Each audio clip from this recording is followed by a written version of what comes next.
Ahora vamos a aprender sobre el uso de archivos en C++. Veremos que es bastante fácil porque es muy parecido a algo que ya hemos estado trabajando.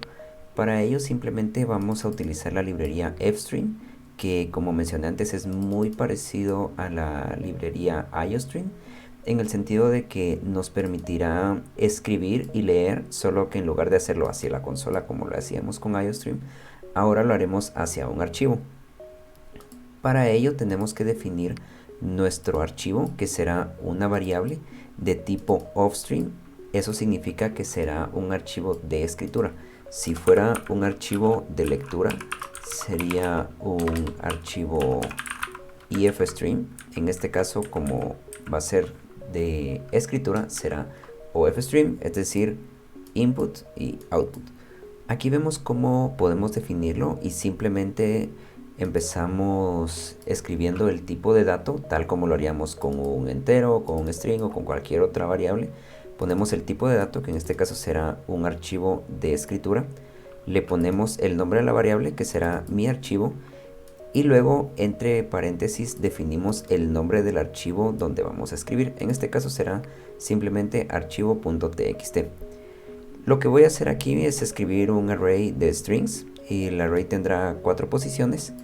Aquí, como podemos ver, lo puse en otra variable solo para que fuera un poco más fácil definirlo así.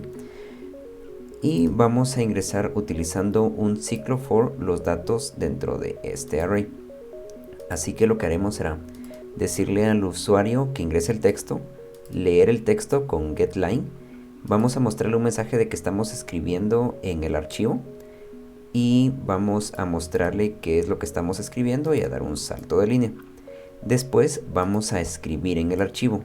Como vemos aquí, es prácticamente lo mismo que si escribiéramos en la consola con cout, con la diferencia de que en lugar de hacerlo en la consola, lo hacemos en el archivo. Veamos cómo funciona esto. Vamos a ejecutarlo aquí. Ingresa el texto. Vamos a poner hola, ¿cómo estás? Escribiendo hola, ¿cómo estás? Estoy bien. Gracias por preguntar. Adiós.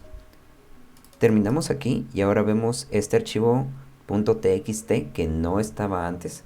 Vamos a abrirlo y aquí está el contenido de lo que nosotros le dijimos. Hola, ¿cómo estás? Estoy bien. Gracias por preguntar. Adiós. Como vemos, es bastante simple. Funciona prácticamente igual que si usáramos cout, con la única diferencia de que si queremos hacerle un archivo, lo pondríamos aquí. Funciona exactamente de la misma manera, es decir, tenemos que utilizar saltos de línea, tenemos que tener en cuenta los espacios después de los strings, pero por todo lo demás el funcionamiento es exactamente el mismo que el de cout.